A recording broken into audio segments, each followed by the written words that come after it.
What's going on, everyone? Welcome back to another week and another episode of Unscripted, where we bring you professionals from all walks of life. We touch on their backstory, their mindset, and how they navigate through adversity and opposition. I'm your host, Akeem Haynes. So we are going to do things a little bit different on the show. I've been getting a lot of DMs, a lot of messages on certain things that you guys would like me to touch on. And I appreciate every single person that takes the time to DM me or to email me and share their thoughts just about the show, because we want to continue to provide great content and to continue to make this an interactive show to our audience and to continue to grow together and to grow our community, right? A bunch of you have asked me to touch a little bit more on sports, right? Just touch a little bit more on track and field. And, you know, we know you're doing the sports show with Point Blank, but if you could just touch on a little bit here and there, I think that would be really good. We'd love to know your thoughts on track and field, you know, the world championships coming up and just the variation of the season and a lot of other things like that. And I appreciate that. And so I will, right? As long as you guys continue to watch, continue to listen, continue to share your thoughts, continue to be interactive with the show, and I will do my best to bring the value that you guys may be asking for. So we're still going to bring guests, right? We're still going to have our great guests. We're still having professionals from all walks of life, and we're still touching on their backstory, and we're still having that wholesome conversation and feel to the show, right? That's not going to change. But I will be adding my take on certain sporting events, certain events, especially track and field. And I've dedicated a lot of my time to the sport. And so it makes sense that I give it back as you guys are asking for. So this episode, right, we are going to touch on a little bit of UFC, probably just one or two UFC fights. And if you want to hear the full breakdown of the main card of each fight, the main events of each fight, and then I'm going to be going into more detail on that on my sports show, Point Blank with Chantel Shan, where we talk about sports all the way through. But I'll be talking a little bit about UFC 274 and just a different take on track and field that I've been seeing from certain people and what they have been saying from the community around me. It's just a different take on track and field before we get specifically on leading up to the World Track and Field Championships, but just a little overview of what we're going to be talking about today. And we're going to close it out with a little bit of mental health talk in the space. It's May is mental health month, and I think it's very important that we touch on that. So let's get into the first topic that we're going to be talking about today. Track and Field World Championships will be in Eugene, Oregon this year in 2022, and I think it is going to be, and well, has the potential to be one of the best track and field world championships that we've seen in quite some time. There are some variables and some things that have to come in alignment for it to happen. And maybe I'll do a separate video and episode and touch on a bunch of different things. But for right now, I just want to touch on the mindset and the frame of a track and field athlete, right? I've been retired since 2017.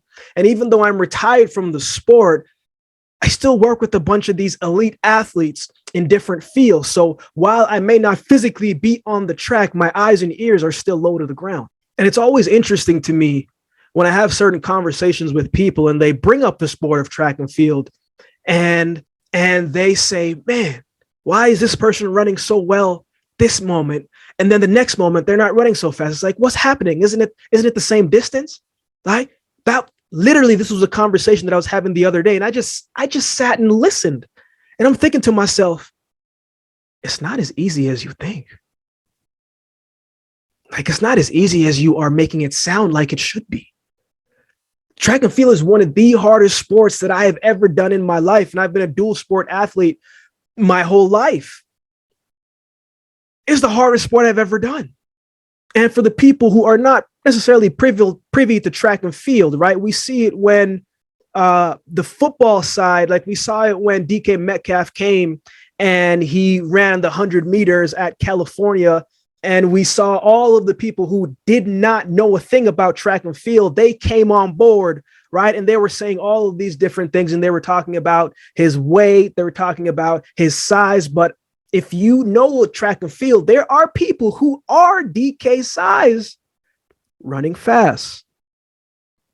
DK is predominantly a football player. He's put all his energy in that. I'm not saying that if he comes over to track and field and really dedicates the time that he can't run faster than what he did. But I'm just saying it's not as easy as people think. Right? Let's keep it narrow and let's focus on the 100 right now, right? In the history of the 100 meters in track and field, there's been 160 people who have broken 10 seconds to date. And I may be missing the mark a little bit. If it was that easy, then everybody should be breaking 10 seconds, right? When you think about all of the people who have ran track and field, it's been a significant number. I can't even count on my hand how many people who have ran the 100 meters. Everybody wants to run the 100. It's the marquee event. It's the thing that we see all the time, right? If I could do it again, I would be a jumper personally. But when we think about the 100 meters, everybody wants to run the 100. But only 160 people have ran sub 10. It's not as easy as people think it is. And that's just one event. Now imagine putting hurdles in front of that 100 meters and trying to run over those and still run fast. It's not as easy as people think. So as we are watching the sport, right? I'm talking about the people who have never done track and field. Talking about the people who are very critical. I'm not saying you can't have your opinions, you can't have your judgments, you can do all of that. It's a free country. But I'm saying as you are cheering on or as you are supporting and as you are watching, understand that these athletes need a little bit of grace because there's a lot of variables that it takes to run fast, to jump far, to perform well. There's a lot of parts to it. And there's a lot of things that they aren't going to say that they push to the side and they push through because it's their job. And they have to do it. And I was thinking about this the other day. I was thinking to myself, you know how in the workplace, right, you may be able to have a sick day, right? You may be able to say, you know what? Or maybe you get a couple sick days throughout the year and you're thinking to yourself, you know what? On January 3rd, I have 8 sick days. That's going to be one of my sick days. But in the athletic realm, especially in an individual sport like track and field, where every performance matters, you don't have sick days. You can't really take time off like that, right? So as we are continuing to watch the sport, before you place judgment on how an athlete is doing and what is going on in their mind frame and what we can see on paper, just ask yourself, what else is going on behind the scenes that I may not understand? And perhaps I need to give this person some grace because it's not as easy as people make it seem to perform well at an elite level. Just because they make it look easy doesn't mean that it is. Rose Namajunas versus Carla Esparza, UFC 274. This was an interesting fight. I was hosting a watch party on the Millions platform, and I was having a conversation with Niche4116. Shout out to Niche, man. We had a good time. We were breaking down the fights. We had a very good time. I enjoyed it. And this fight was coming, and we were trying to decide who was going to have the upper hand this one, right? Who was going to win? Now, these two have history, right? Going back to the beginning stages of their careers, Carla choked Rose out and she had the upper hand. So from an athlete perspective, for me, I'm thinking to myself, you know what? Mentally, Carla has the upper hand because she's saying, I've beat this person before. I can do it again. But you look at the other part, right, where you have the champ, Rose, who fought against Wei Li, right? Wei Li, prior to fighting Rose, she had lost one fight and won every other fight. And Rose beat her twice.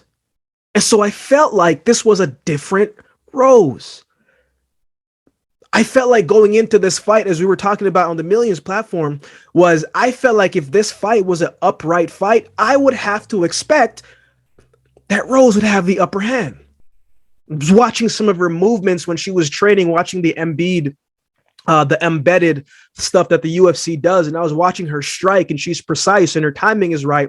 And for someone who's 115 pounds, she's got a lot of power, right? She's very sharp. And I was thinking as we were breaking down the fight, I said, you know what? I think if this is an upright fight, I think this is a fight that Rose will possibly win and maybe even knock out Carla.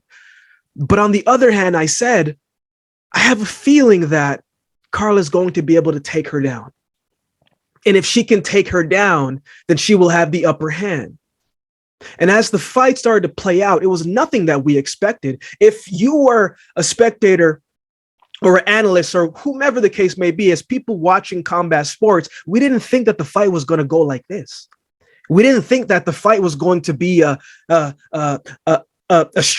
mix of a cat and mouse versus chess versus checkers. We just didn't think it was going to be like that. And I remember watching the first round and thinking to myself, I was like, how do we score this? Right? Like, how are the judges going to score this? Are they going to move towards the aggressor? Are they going to move towards the person who took or at least tried to make a move? Were they going to? I didn't know how they were going to do it. I didn't know how they were going to do it. I thought to myself, you know what? Whoever gets the first takedown, whoever lands a couple clean strikes, they're probably going to win the round. Because that whole fight, I felt like Rose gave too much respect to Carla.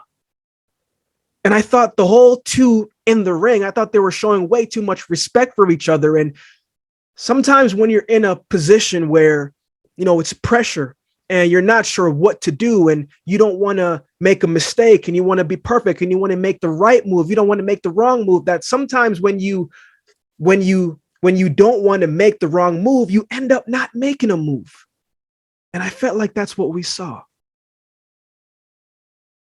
And every round kind of played out like that. And every round was kind of the same.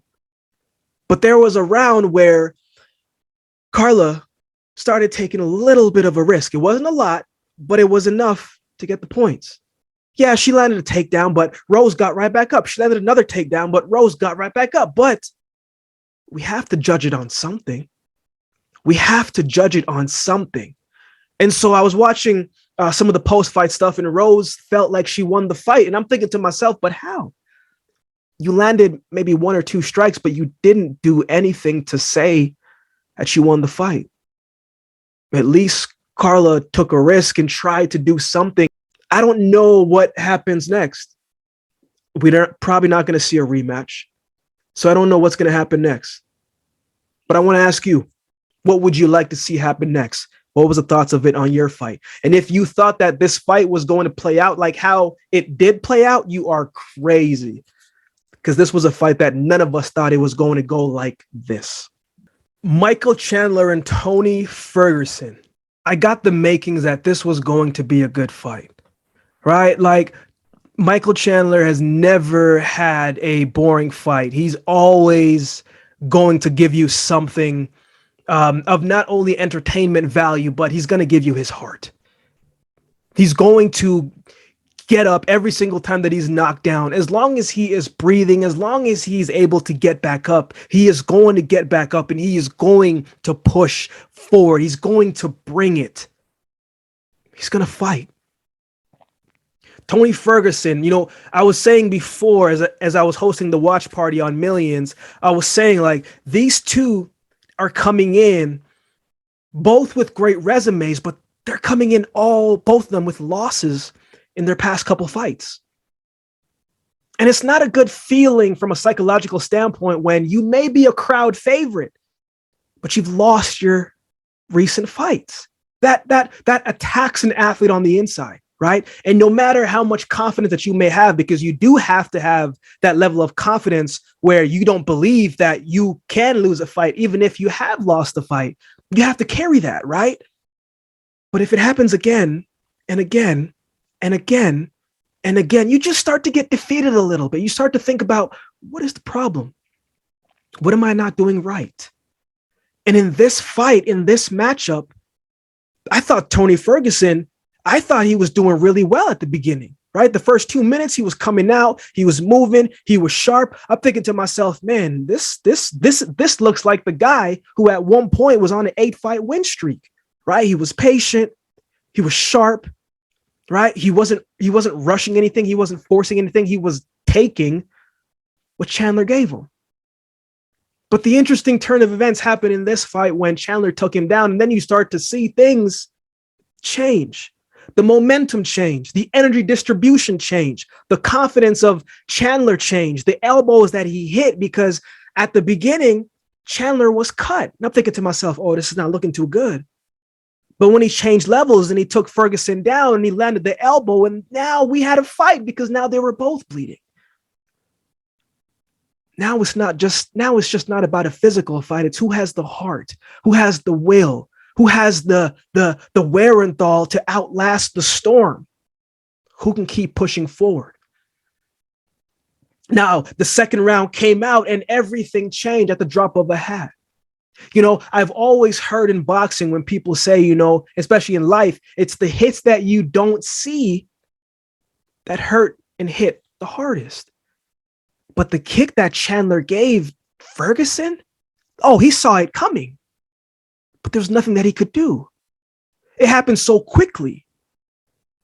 And I think I know why it happened is because in all of the fights that Chandler has done, kicking was never really his forte.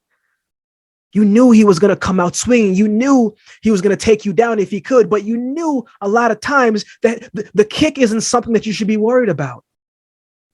But on this night, when things aligned, when he saw an opening, when he saw what could happen, when he saw an opportunity to put that foot up.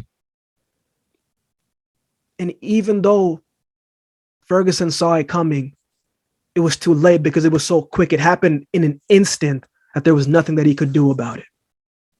And that was it. The craziest thing about this fight was I was thinking to myself, where does each fighter go next? Because somebody has to win, somebody has to lose, and the loser is already on a losing streak. So where do they go? I don't know. I would love to hear your opinion. Maybe you know, maybe you have an opponent that you could see Tony Ferguson fighting and what happens next. But for Michael Chandler, how you seize the moment when you have gotten the victory. He called out 3 people. And I have a feeling that every person that he's called out, Dana White and his team are probably going to try to see what is the best outcome for Michael Chandler. Would love to know your thoughts. Who do you think he should fight next? May is Mental Health Month. The interesting thing about life, right, is that we all struggle with certain things. We all struggle with something, right? And though our makeup is we are strong people, right?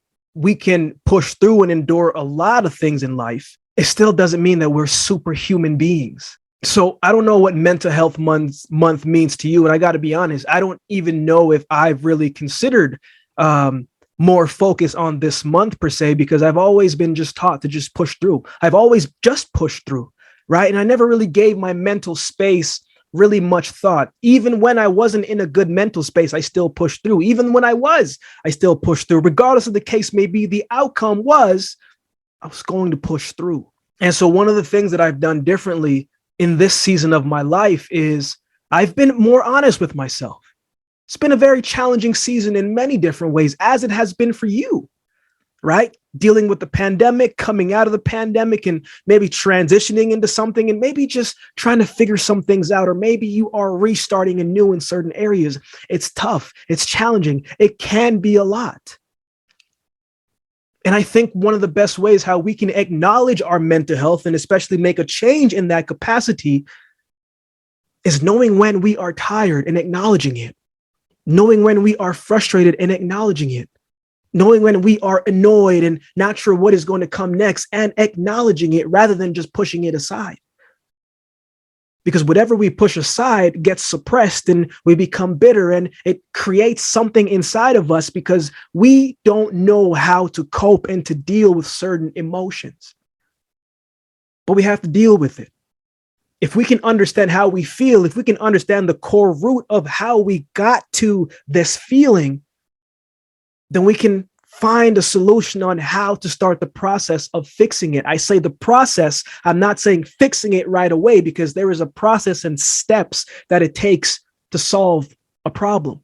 And I think it's very important that in this mental health month, that you make it a priority to figure out how you feel and what's the root of what is making you feel like that. It's hard to fix something that you haven't acknowledged. And I think it's very important that we no longer just push things aside, that we deal with it head on and we face it. And it's going to be different. But I just want to remind you today that you are not alone in all of the feelings that you have felt, the anxiety, the depressive state, the negative thoughts. You aren't the only one to feel like that. We have all felt those feelings. But I just want to remind you today that it's okay if you don't have it all figured out, that it's okay if you aren't sure what is going to come next. You take it one day at a time and you really double down on your foundation that has helped you got through tough times before. And if you need help, if you need words of encouragement or need advice or whatever the case may be, perhaps this is the season that you double down on your friendships and your relationships. If you've been a great friend to everybody that's around you, if you've been that voice of reason for everybody around you, perhaps it's time for them to return the favor. Isn't that what a friendship is about? Isn't that the powerful relationships that we have, to be able to be vulnerable with those that we care about, with those that we love, knowing that they're not going to judge us, but they want to see the best for us? And I'm not just speaking at you, I'm speaking to myself, because for a great portion of my life, I never asked for help. I didn't think I needed it. But that's not the reality of how it works. We all need help at some point in our lives, at some stages in our lives. And if you're doing all that you can, if you are controlling all that you can, if you are pushing forward with all that you can and controlling all that is in front of you, and you still feel a little off, then perhaps you take your mental state a little bit more seriously and you go and you ask for help, or you go and at least bring up the conversation to say, you know what, I don't have everything figured out. So let this be the mental health month that you dial into your emotions, to what's going on inside, rather than pushing it aside. The best way to deal with something is to face it, is to think about it, is to lean in it. Because if we can lean in it, then we can get understanding as we're going through it. So thank you, all of you, for tuning into this week's episode of the show. I hope the little different style this week is something that you like. Let me know your thoughts. If there are some topics that you'd like me to cover, or some things that you see in the sporting space that I may have missed or would like me to touch on, then please don't hesitate to let me know.